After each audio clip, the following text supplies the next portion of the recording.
계단을 내려갈 때마다 무릎에서 뚝뚝 소리가 나고 아침에 일어나면 손가락이 뻣뻣하게 굳어있는 증상을 겪고 계신가요? 병원에 가도 나이 탓이라는 말만 듣고 별다른 차도가 없으셨다면 딱 3분만 이 영상에 집중해 주세요. 지금 이 순간에도 전국 400만 명이 넘는 분들이 관절염으로 고통받고 있습니다. 그런데 대부분의 분들이 잘못된 정보 때문에 오히려 관절을 더 망가뜨리고 계십니다. 좋다고 믿었던 그 운동이, 건강하다고 먹었던 그 음식이 사실은 관절을 갉아먹는 독이었다면 어떻게 하시겠습니까? 오늘 제가 알려드릴 내용은 의학적으로 검증된 관절 보호 운동법과 절대 먹으면 안 되는 음식 목록입니다. 이 영상을 끝까지 보시면 지금까지 잘못 알고 계셨던 모든 오해를 바로잡고 당장 오늘부터 실천할 수 있는 구체적인 방법을 손에 넣으실 수 있습니다. 더 이상 통증 때문에 일상이 무너지는 걸 방치하지 마세요. 이 영상 하나면 충분합니다. 많은 분들이 관절염을 단순히 나이가 들면 자연스럽게 오는 현상이라고 생각하십니다. 하지만 이건 절반만 맞는 이야기입니다.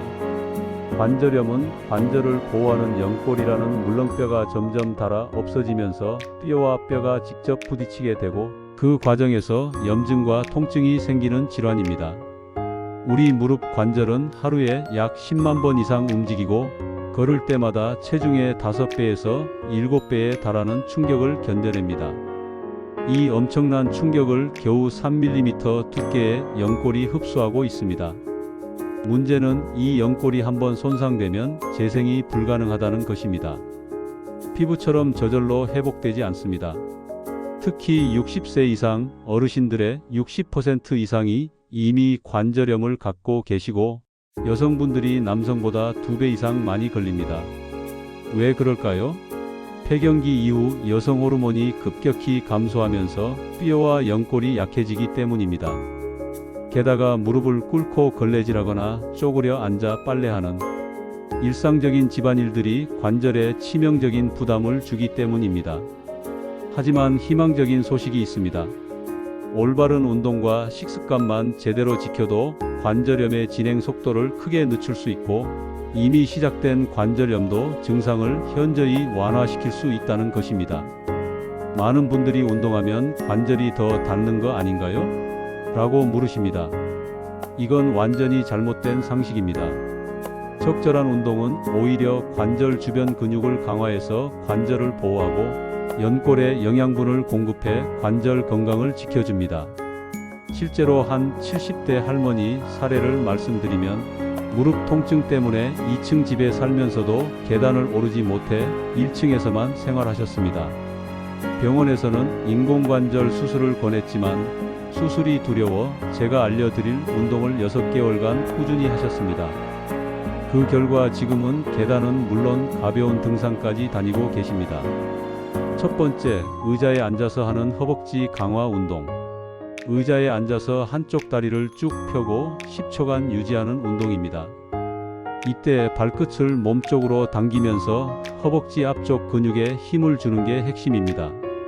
이 운동은 관절에 전혀 부담을 주지 않으면서도 무릎을 지탱하는 허벅지 근육을 강화할 수 있습니다.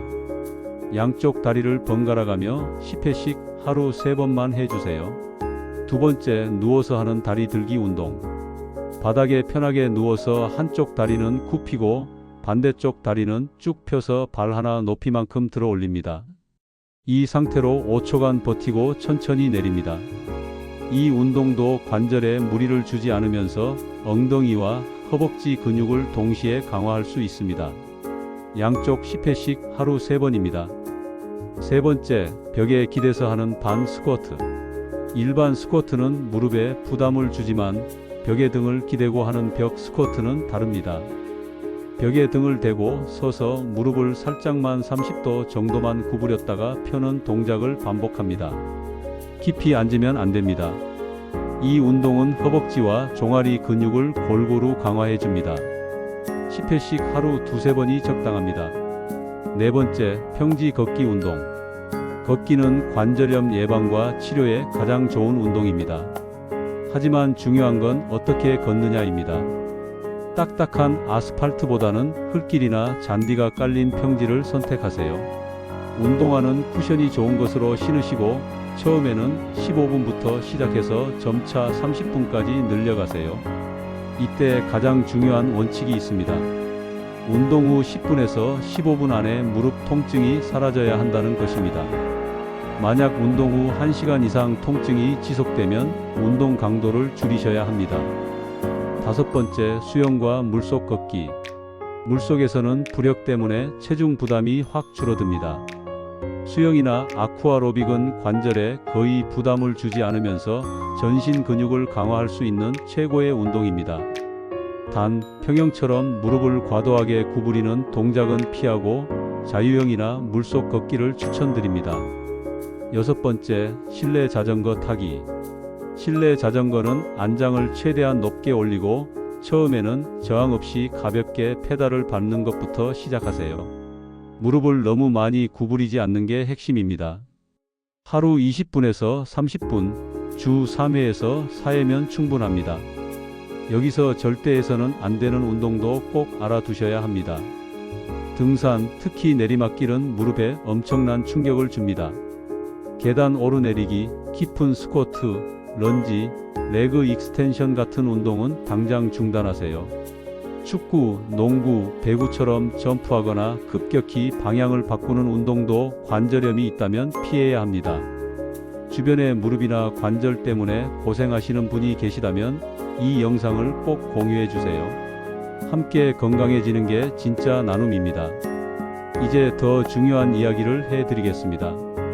아무리 운동을 열심히 해도 잘못된 음식을 먹으면 모든 게 물거품이 됩니다. 지금부터 말씀드리는 음식들은 관절에 염증을 일으키고 통증을 악화시키는 주범들입니다. 첫 번째, 독, 하얀 밀가루와 설탕. 흰 빵, 파스타, 흰 쌀밥, 케이크, 과자처럼 정제된 탄수화물은 혈당을 급격히 올립니다. 그러면 우리 몸에서 염증성 물질인 사이토카인이 대량으로 생성됩니다. 이 물질이 관절로 가서 염증을 악화시킵니다. 실제 연구에서 류마티스 관절염 환자 217명을 조사했더니 단 음료와 디저트가 증상을 가장 악화시키는 음식 1위로 꼽혔습니다. 특히 탄산음료는 최악입니다. 하루에 340ml, 즉 캔 하나만 마셔도 관절염 위험이 63%나 증가한다는 연구 결과가 있습니다. 믿기시나요? 시원하다고 매일 마시던 콜라 한 캔이 관절을 이렇게 망가뜨리고 있었습니다. 대신 현미, 통밀빵, 고구마 같은 복합 탄수화물을 드세요. 천천히 소화되어 혈당을 안정적으로 유지하고 섬유질도 풍부해 염증을 줄여줍니다. 두 번째, 독, 붉은 고기. 소고기, 돼지고기, 양고기 같은 붉은 육류에는 포화지방과 오메가6 지방산이 많습니다. 이 성분들이 체내에서 염증 반응을 촉진합니다. 실제로 류마티스 관절염 환자들 중 붉은 고기를 끊었더니 증상이 호전되었다는 사례가 많습니다. 완전히 끊을 필요는 없지만 일주일에 1회에서 2회 정도로 줄이시고 대신 생선으로 대체하세요. 고등어, 연어, 청어 같은 등푸른 생선에는 오메가3 지방산이 풍부해서 염증을 억제하고 관절을 보호합니다. 세 번째, 독, 술. 알코올은 CRP라는 단백질 수치를 올려서 급성 또는 만성 염증을 일으킵니다. 혈액 속 CRP가 많을수록 염증은 더 심해집니다. 게다가 술은 뼈를 약하게 만들고 체중을 증가시켜 관절에 더 큰 부담을 줍니다. 일부 관절염 치료제와 함께 마시면 간 손상까지 일으킬 수 있습니다. 만약 술을 완전히 끊기 어렵다면 최소한 주 12회 소주 반병 이하로 제한하세요. 네 번째, 독, 튀긴 음식. 치킨, 튀김, 도넛 같은 튀긴 음식에는 AGEs, 즉 최종당화산물이라는 독소가 가득합니다. 이 물질이 세포를 산화시키고 염증을 증가시킵니다.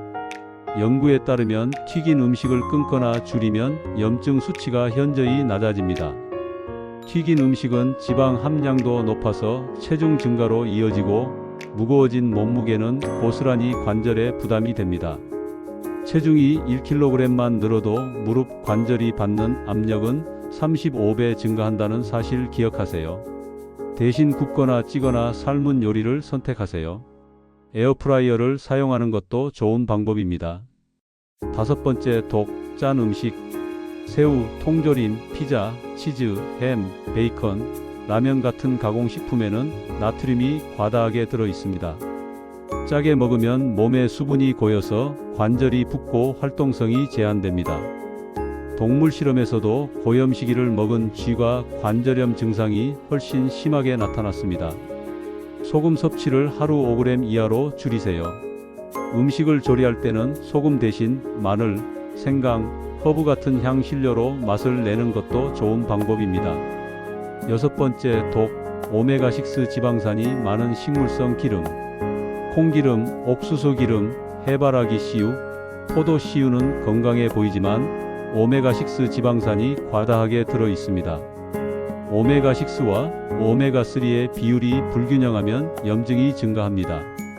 대신 올리브유, 들기름, 참기름을 사용하세요. 특히 올리브유에는 항산화 성분과 폴리페놀이 풍부해서 관절 건강에 아주 좋습니다. 7번째, 글루텐 함유 식품. 밀, 보리, 호밀에 들어있는 글루텐은 일부 사람들에게 염증을 유발합니다. 특히 류마티스 관절염이나 건선성 관절염 환자는 글루텐에 민감할 수 있습니다. 빵이나 피자를 먹고 나서 관절 통증이 심해진다면 글루텐 프리 식단을 일정 기간 시도해 보세요. 8번째, 냉동식품과 인스턴트. 냉동 피자, 즉석 라면, 햄버거 같은 가공식품에는 설탕, 소금, 방부제가 과다하게 들어 있습니다. 이런 성분들이 복합적으로 작용해서 염증을 폭발적으로 증가시킵니다. 가급적 집에서 직접 만든 신선한 음식을 드세요. 이 영상을 만드는데 정말 많은 시간과 노력이 들었습니다. 구독과 좋아요는 저에게 더 유익한 정보를 만들 수 있는 가장 큰 힘이 됩니다. 지금 바로 눌러주세요. 이제 관절을 살리는 음식들을 알려드리겠습니다. 첫째, 등푸른 생선. 고등어, 연어, 청어에 들어있는 오메가3 지방산은 염증을 억제하는 가장 강력한 성분입니다. 일주일에 2회에서 3회, 한 끼에 손바닥 크기만큼 드세요. 둘째, 브로콜리. 브로콜리에는 설포라판이라는 성분이 있는데 이게 골관절염의 시작을 막고 진행을 늦춥니다. 비타민C와 칼슘도 풍부해서 뼈를 튼튼하게 만듭니다. 살짝 쪄서 하루 한 줌씩 드세요. 셋째, 체리와 베리류. 체리, 블루베리, 딸기에는 안토시아닌이라는 항산화 성분이 가득합니다. 혈액순환을 개선하고 통증을 줄여줍니다. 색이 진할수록 항산화 성분이 많으니까 잘 익은 걸로 고르세요. 넷째, 우유와 유제품. 칼슘과 비타민 D가 풍부한 우유, 치즈, 요구르트는 뼈를 튼튼하게 만듭니다. 하루 우유 한 컵이면 충분합니다. 다섯째, 녹차. 녹차의 항산화 성분이 관절 염증을 억제합니다. 하루 2잔에서 3잔이 적당합니다. 여섯째, 토마토. 토마토의 리코펜 성분이 강력한 항산화 작용을 합니다. 익혀서 먹으면 흡수율이 더 높아집니다. 체중 관리도 절대 잊으면 안 됩니다. 체중을 5kg만 줄여도 골관절염 발병률이 50%나 감소한다는 연구 결과가 있습니다. 하지만 무작정 굶으면 근육이 빠져서 오히려 관절에 악영향을 줍니다. 균형 잡힌 영양 섭취를 유지하면서 천천히 체중을 줄이는 게 핵심입니다. 여러분, 지금까지 관절염을 예방하고 개선하는 운동법과 식이요법을 모두 알려드렸습니다. 제가 처음에 말씀드렸던 70대 할머니 기억하시죠? 그분은 특별한 치료 없이 오직 제가 알려드린 이 방법들만 6개월간 실천하셨습니다. 그 결과 수술 없이 일상을 되찾으셨습니다. 핵심을 다시 한번 정리하겠습니다. 의자에 앉아서 하는 다리 펴기, 누워서 하는 다리 들기, 벽 스쿼트, 평지 걷기, 수영, 실내 자전거, 이 6가지 운동을 매일 30분씩만 하세요. 처음에는 5분부터 시작해도 괜찮습니다. 음식은 하얀 밀가루, 설탕, 붉은 고기, 술, 튀김, 짠 음식, 나쁜 식물성 기름, 글루텐, 가공식품을 최대한 피하고 대신 등푸른 생선, 브로콜리, 베리류, 우유, 녹차, 토마토를 자주 드세요. 가장 중요한 건 꾸준함입니다. 하루 이틀 하고 그만두면 아무 소용이 없습니다. 최소 3개월은 지속해야 몸에서 변화가 느껴집니다.